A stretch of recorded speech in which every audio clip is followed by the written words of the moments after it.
Hi అందరికీ. అందరూ బాగున్నారా? నేనైతే ఈరోజు చికెన్ కర్రీ వండాను. ఫస్ట్ అయితే ఒక కడాయి పెట్టుకొని అందులో 2 టేబుల్ స్పూన్ల ఆయిల్ వేశాను.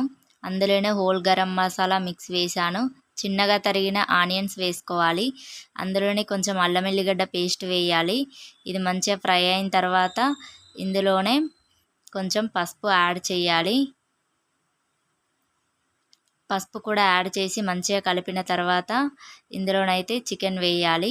మంచిగా క్లీన్ చేసుకున్న చికెన్ వేసి 2 మినిట్స్కి ఒకసారి ఇలా కలుపుతూ మూత పెట్టుకుంటూ మంచిగా చికెన్ని ఆయిల్లోనే ఫ్రై కానివ్వాలి. నేనైతే వాటర్ ఏమీ యాడ్ చేయట్లేదు ఈ చికెన్ కర్రీలో. మంచిగా ఇలా వాటర్ అన్ని బయటకు వచ్చి కుక్ అయిన చికెన్లో కారం వేయాలి. కారం మంచిగా పీస్లకు పట్టిన తర్వాత తగినంత సాల్ట్ వేయాలి. కొంచెం కొత్తిమీరను ధనియా పౌడర్ వేయాలి. అంతే, టేస్టీ టేస్టీ చికెన్ రెడీ.